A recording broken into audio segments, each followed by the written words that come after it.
The crystal chandelier above the grand ballroom of the Plaza Hotel in New York City caught the light like 1,000 tiny stars.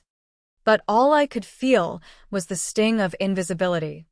It was my sister Sophie's wedding reception. A spectacle of opulence that screamed old money meets new ambition. I stood there in my sleek black dress, the one I'd splurged on to blend in, clutching a glass of champagne that had gone flat in my hand. Sophie, radiant in her Vera Wang gown, was laughing with her new husband, Ethan Harrington, heir to Harrington Properties, one of the biggest real estate empires in the Northeast. Their families mingled like they'd been allies for generations, my parents beaming as if this union erased every financial struggle we'd ever known. I was Emma Carter, the older sister at 34, the one who'd always been the reliable shadow. To my family, I was just a mid-level analyst at a small finance firm, crunching numbers in a cubicle somewhere in Midtown. That's what they believed. Anyway, the truth? I'd built Vanguard Capital from a laptop in my studio apartment into a venture firm managing over $500 million in assets. But I'd kept it quiet, savoring the underestimation like a secret weapon. Why? Because every time I tried to shine, the light got redirected to Sophie, the prettier one, the social butterfly, the one who got the spotlight without effort. The moment hit like a slow-building wave. I decided to approach Ethan's father, Victor Harrington, the tycoon whose face graced Forbes covers. He was holding court near the dance floor, his voice booming over the string quartet. My parents flanked him, hanging on his every word. "Mr. Harrington," I said, stepping forward with a polite smile, extending my hand. "I'm Emma, Sophie's sister. Congratulations on the family merger. It's wonderful to meet you properly." He glanced at me, his eyes scanning like a barcode reader dismissing expired goods. "Ah. Yes," he muttered, barely shaking my hand before pulling away. "The sister who? What is it you do again?" "Push papers in some office." A chuckle rippled through the group, my mother shooting me a warning glance that screamed, "Don't ruin this." Victor turned back to my father, mid-sentence, as if I'd evaporated.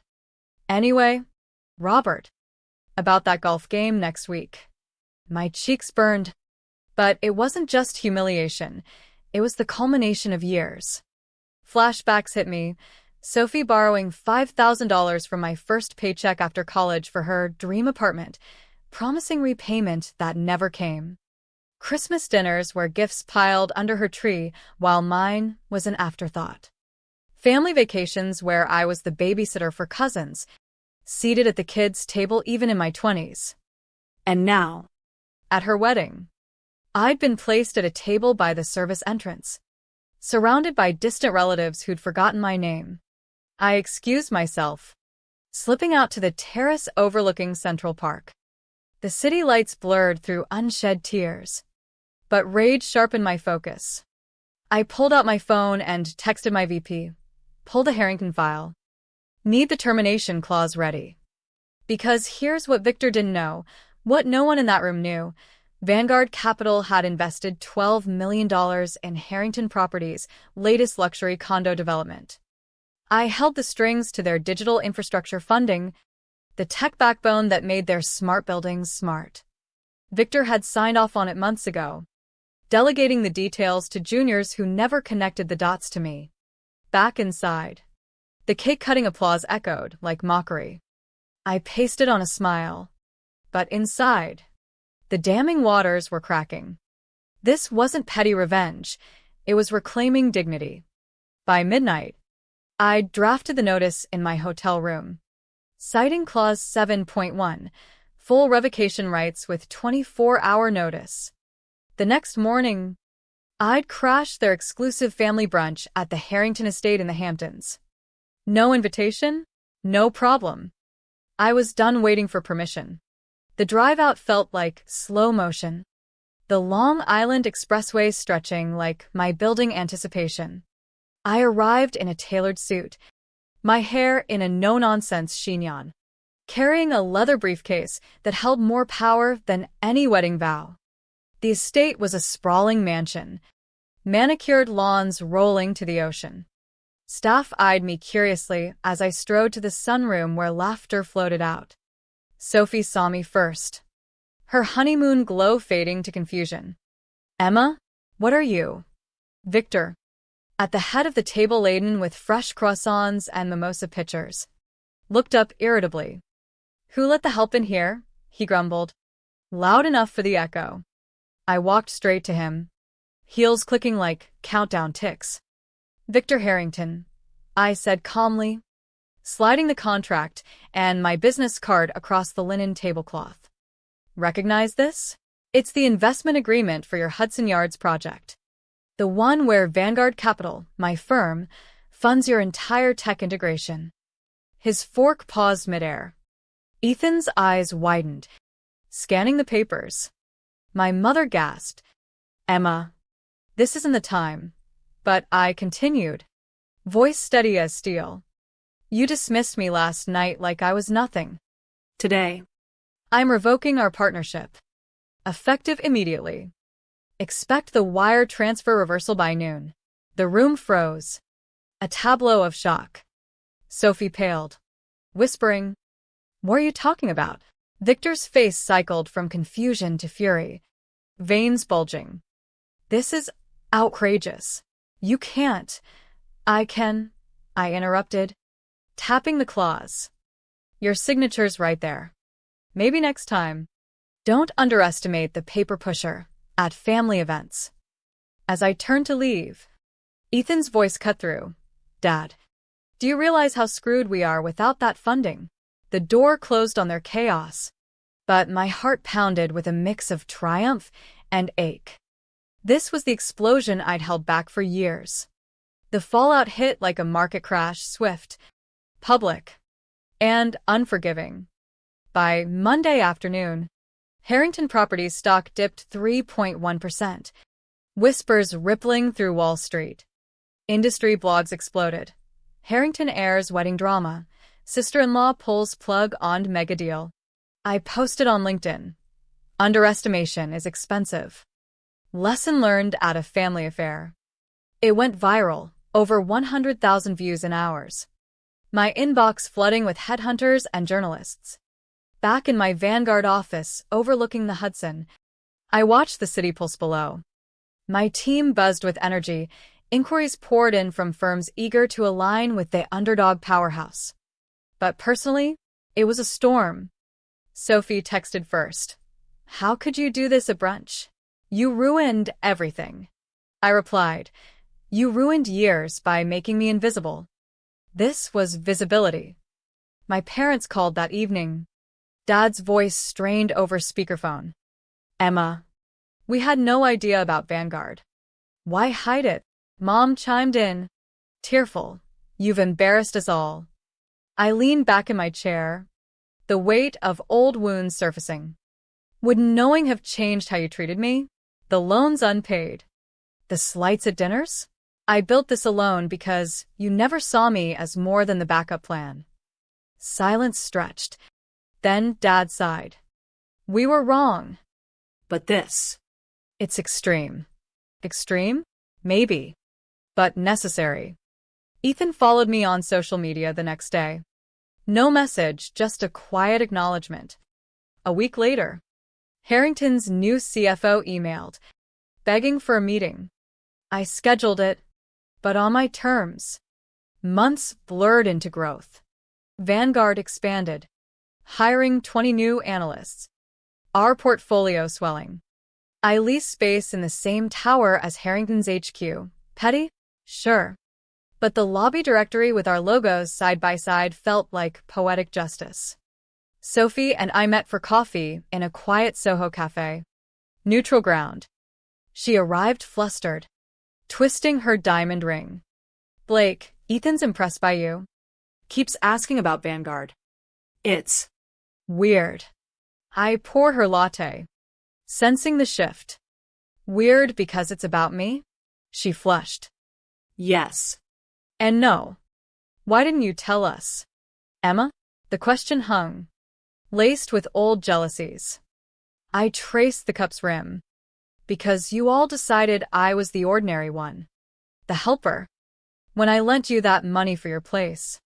Ate cheap takeout to survive. Did you ever think about repaying it? She looked away. I forgot. No, I said softly. You dismissed it. Like you dismissed me. Tears welled in her eyes. I've always envied you, your independence. Your strength. Mom and Dad spoiled me. But you built something real. It was the first crack in our facade. A damning emotion finally released. We talked for hours, unpacking years of resentment. It wasn't fixed overnight, but it started healing. Victor's apology came via certified mail, polished, PR drafted. Regret my words. Hope for future collaboration. I filed it away, unanswered for now. By summer, family dinners shifted. My parents hosted one in their modest Queens home, Victor and his wife attending awkwardly. No kids' table for me. I sat at the head, discussions turning to business. Ethan grilled me on investments, respect in his eyes. Sophie squeezed my hand under the table. But shadows lingered. Late nights, I'd stare at the ceiling, wondering if visibility was worth the isolation it had bred. Had I hidden too long? Pushed people away? The explosion had cleared debris. But rebuilding trust took time. A year post-wedding, the Harrington humiliation faded from headlines, but its echoes reshaped us. Vanguard hit $1 billion under management. My TEDx talk on the power of underestimation, drawing millions. Yet, personal victories felt sweeter. Sophie announced her pregnancy over brunch, our first real family one since the incident. A girl, she beamed. I want her to know her Aunt Emma, the one who taught us all about strength. Tears pricked my eyes. I'd love that. Victor, quieter now, raised a glass.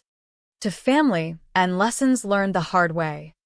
His eyes met mine, a nod of begrudging respect.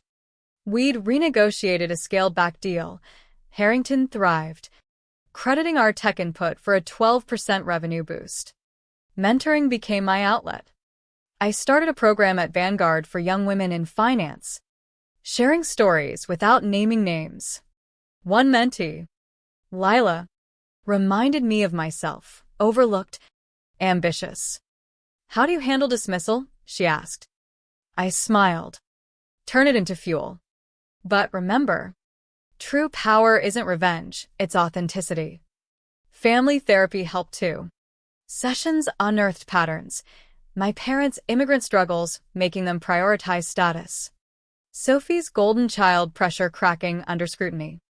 We saw you as strong, Mom admitted, so we leaned on you more. Dad added. But we didn't celebrate you enough. It hurt, but healed. Ethan and I bonded over business lunches. His startup ideas sharp. You're the real deal. Emma, he said once. Sophie joked. Careful, or she'll steal you away. Laughter flowed easier now. But not all was smooth. Victor relapsed at a holiday party, dismissing a server rudely. I pulled him aside. Old habits, he flushed. Working on it. Progress. Not perfection. As Sophie's due date neared, I reflected on the journey, from that wedding snub to this fragile unity. Visibility wasn't a crown, it was a mirror, forcing everyone to see truths they'd ignored. 2 years on. The incident was lore in New York's finance circles, a whisper about treating everyone like a potential powerhouse. Vanguard spanned coasts, offices in LA and Miami. I keynote conferences, but family grounded me. Sophie's daughter, Mia, toddled into my life like sunshine, her tiny hands grabbing mine during story time. Aunt Emma tells the best dragon tales, Sophie said. Watching us. Parents evolved too, Dad's scrapbook of my articles his pride and joy. My daughter's the CEO, he'd boast. Mom sent care packages to the office. Small gestures bridging gaps. Victor? Transformed subtly. Our joint venture succeeded. He even donated to my women's fund. An email arrived. My granddaughter benefits from women like you. Thank you for the wake-up. I replied. Mutual growth. Mentoring Lila paid off. She rose to partner. Crediting our talks. You showed me visibility starts within, she said at her promotion party. A family Hamptons weekend tested us. Old tensions simmered. But we navigated. Honest talks by the fire. No more facades. Ethan proposed a collaboration. Sophie mediated. Mia's laughter sealed it. Family? Messy, but real. Regrets? Few. Hiding built walls. But tearing them down freed me. Growth's ongoing, choices evolving with us. From my corner office in the Empire State Building, New York sprawled like a conquered kingdom.